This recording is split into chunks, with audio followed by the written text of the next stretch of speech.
what's up? So this is video 2 in the musical painting series. We're gonna do the grid and the underpainting to C major, C Ionian. And so, yeah, you can see I'm working here with a painting that was previously a different painting from the past, an old study. And so what we're gonna be doing here today is we're gonna be putting the underpainting on, and so, but let's get the music going because that's what it's all about, right? We gotta have that music playing in the background that is in the key of C Ionian. And you know, I was given this key randomly through ChatGPT. You know, it was the first one very serendipitously. You can watch this video at Kaleido Keys on YouTube, and so we'll hear that in the background here. And so I just do this improv, like the music you're hearing is I just stay in that key and I do like some counter harmonies and counter melodies, or just a lot of countering with the right hand and the left hand. Just staying in that one key. And now I'm looking for, here we go. I've got like this fluorescent pink here, which I don't use very often. This is gonna be just a very light wash in the background with some white. I'm gonna tone it down a little bit. And the reason that I'm doing this is because I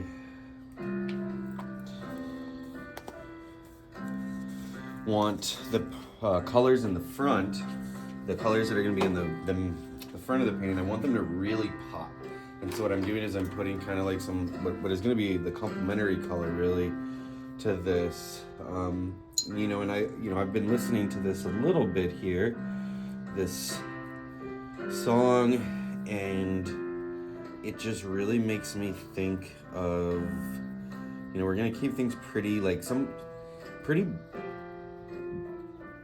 you know, pretty saturated in the painting, but we're gonna stick with some primary colors, with the main color being kind of like a royal blue. I just kind of get like a bit of a royal feel here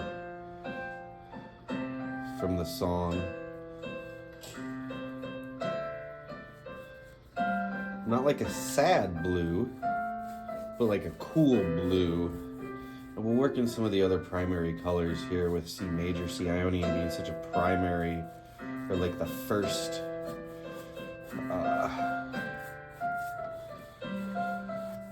scale that most people learn. And with that being, at least in Western music, and with that being the case, turn it down a little bit. I don't know. Maybe that's better for the video, maybe not. Just couldn't hear myself think. So I use primary colors, and so I'm putting this fluorescent kind of pink here in the background, just a light kind of wash of it, because I want it to dry really quickly. What that'll do is I'll leave some of that peeping through a little bit, and you can see I'm all going the same direction. Same direction.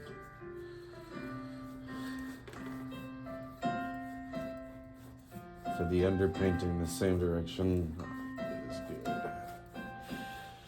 But yeah, so this will cause that blue especially to really pop.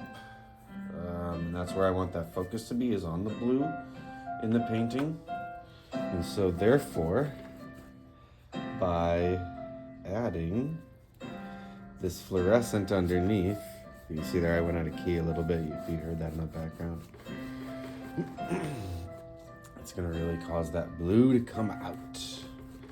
And I'm okay with it. Like if this was a landscape painting or something, I may be very concerned with like how even this is, or making sure that the lighter parts of the underpainting, you know, are in the are lighter and so forth. But with this being just more of an abstract piece,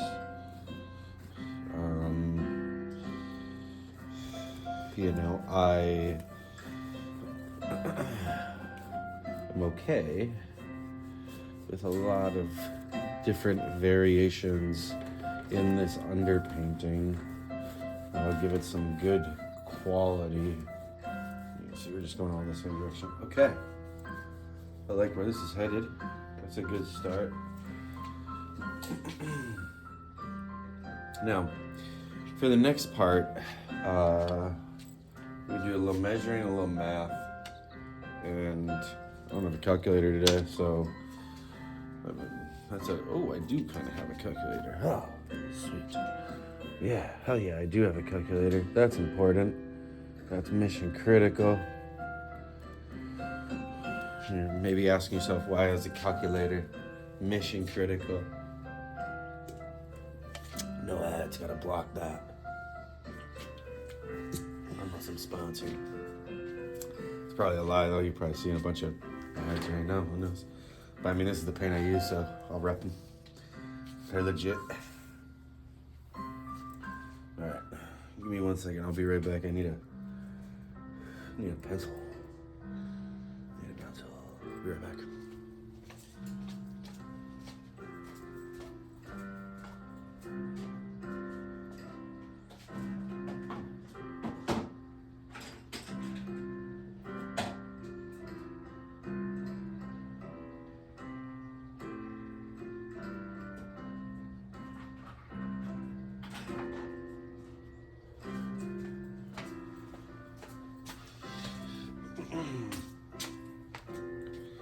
Charcoal pencil, super soft.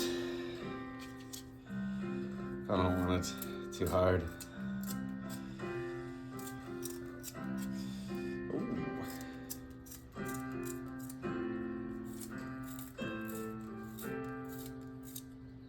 There we go. And I just dropped this on the ground because pencil shaving is good for the environment. It's good carbon. All right, this should be drying. This should be drying pretty well here. And now while that's drying, I can do some measurements and I can really kind of think this through, right? So for, you know, when I think about, I'm kind of sticking with a rule of 3 here on this painting, for a couple of reasons. You know, I'm gonna use the primary colors. I'm really just gonna focus on using those primary colors, that kind of color triad. And I'm thinking triangles as a result. Triangles are the way to go, you know? And so now what I'm gonna do is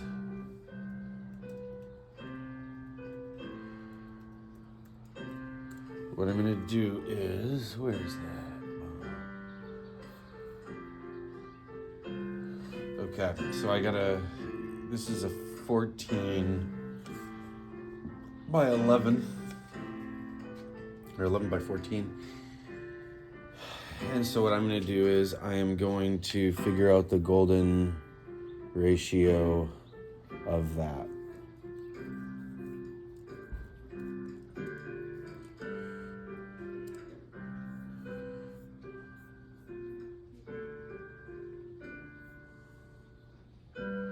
So if A plus B equals 14 and A equals 11,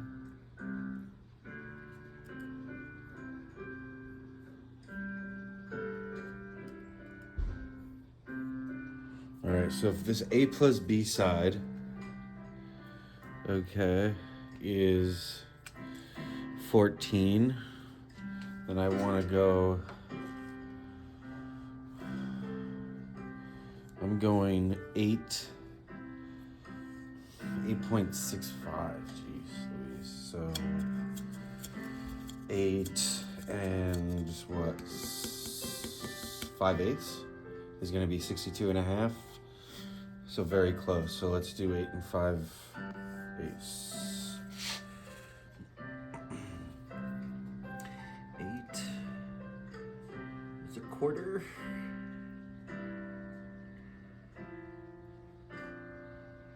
8 and 5 eighths right there.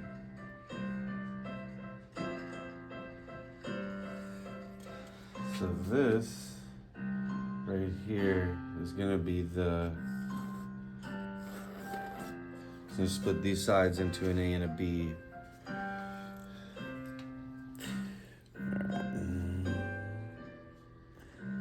Now let's do that for the other side. 11. So now we've got 6.8.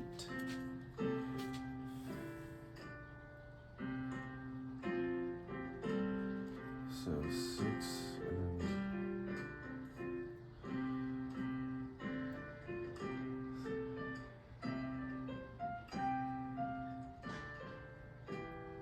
right there. So we're gonna work off of this with triangles. We've now kind of golden rectangled it out here a little bit. We've got some good focal points. And then this is where we'll kind of like build the crux of this composition around using triangles. Start feeling this music a little bit.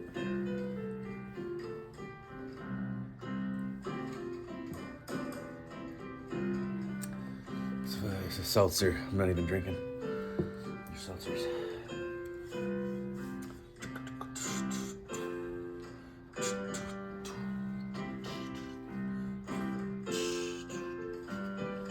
Oof, we're not quite as wet, as dry as I want to be. We're gonna quick.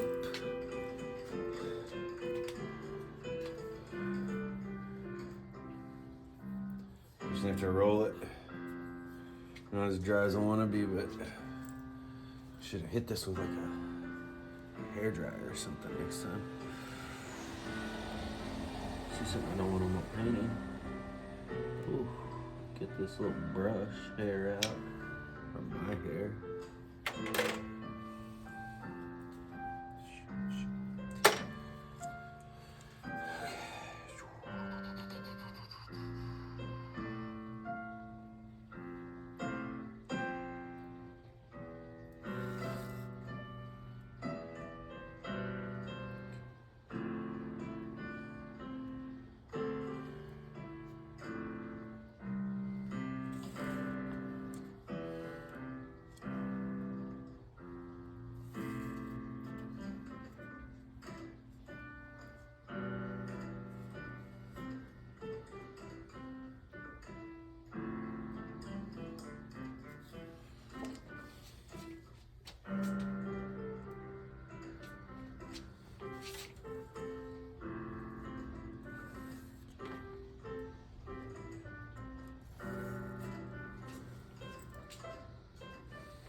So I don't like to have too many intersecting, like too many of them going to the same place on the painting like this, because that'll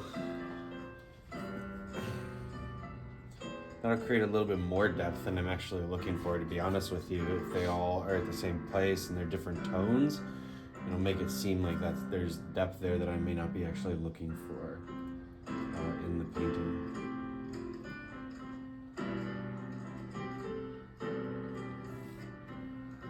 And I just let the really guide itself a bit here.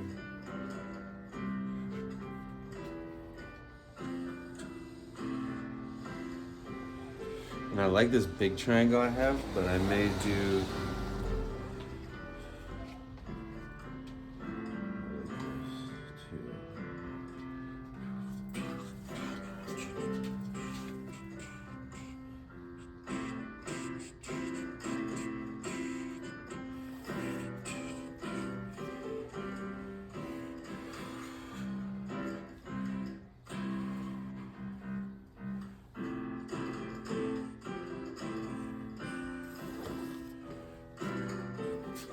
That ain't it, dog.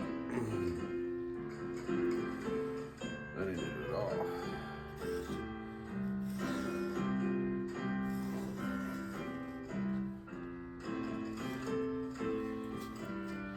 I like what that did. Alright. Ooh, you can see I'm taking some of the underpainting off. I gotta be careful with that.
You can see I'd like to do a lot of bisecting of the triangle, one triangle after another.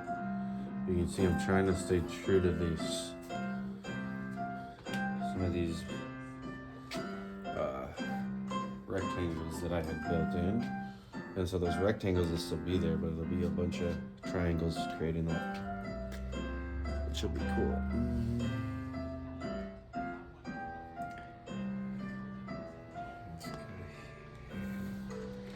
Ooh, a little too far on that one. That's okay. It's gonna get painted over. And that's the nice thing about this style, is you can make a ton of mistakes. It doesn't really matter, because it helps create some of the interesting parts of the painting. You know, I'm putting this grid on here that has to be, you know, drawn out, and it's measured, and it's all those things. But then over the top, it's going to be this kind of more just free forming. And if it goes outside the lines, that becomes a positive thing. It's what makes the painting interesting. And you know, it's kind of almost like people a little bit, right? It's like if you always stay inside the lines all the time, you find you end up with a bit of a boring life. Sometimes you gotta go a little bit outside the lines. And if you do that, things become sometimes a little more interesting. You know, I don't mean like breaking the law, or maybe a little bit, depending on your situation, that's up to you. I don't condone that, of course, unless they're foolish laws. That's another story for another day. But, you know, it's not like breaking the law or anything like that. It's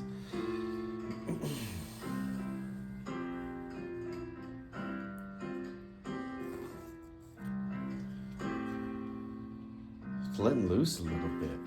It's not being conventional. It's not just following the script. Not being easily able to be put into a box that can be checked. as far as, being easily able to be labeled and identified. You are this, I am that. Like, is it a triangle if the lines aren't straight? If we go outside the lines a little bit, maybe. Still, yeah.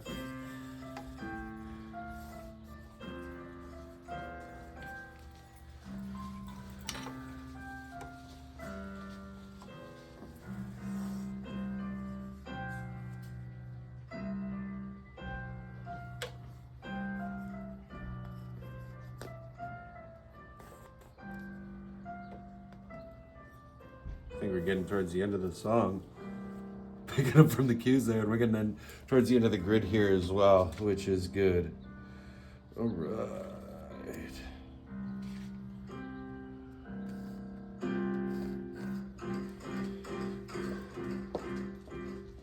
We almost have no more triangles. I feel like we need to kind of close it out based on the music, right?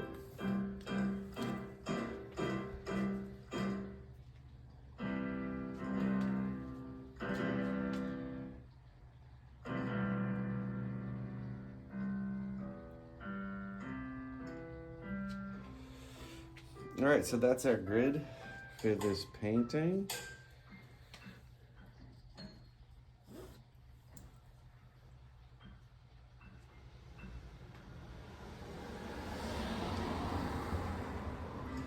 It does feel like this is floating a little bit, that there may have to be something there.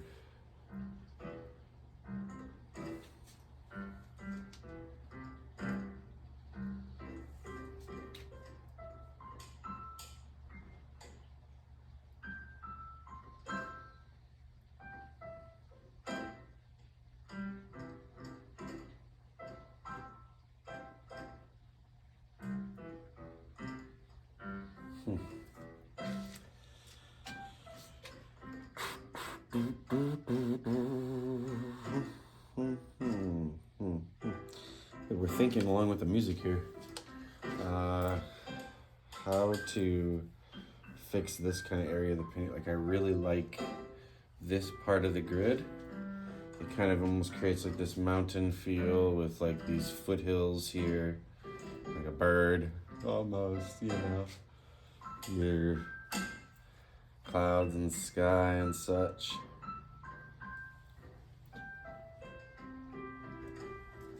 So it has that cool feel to it. That was like how I was feeling out.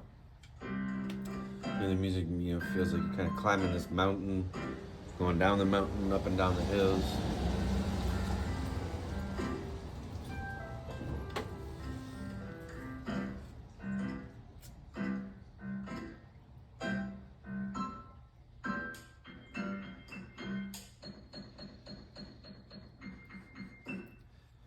Going real high there with the music.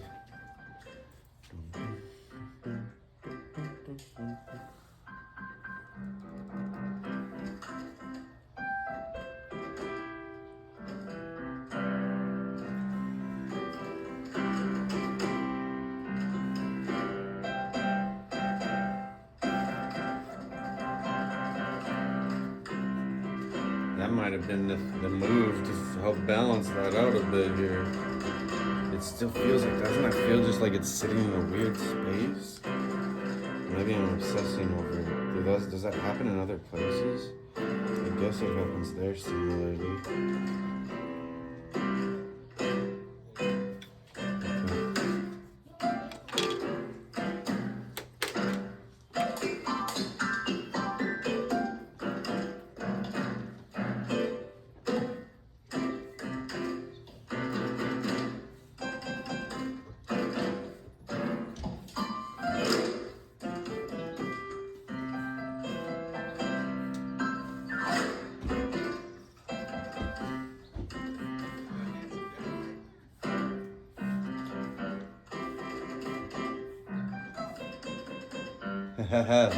Hello and welcome. What's going on? Here we go. Here we go. Boom, boom, boom. Here, we'll pause all these things.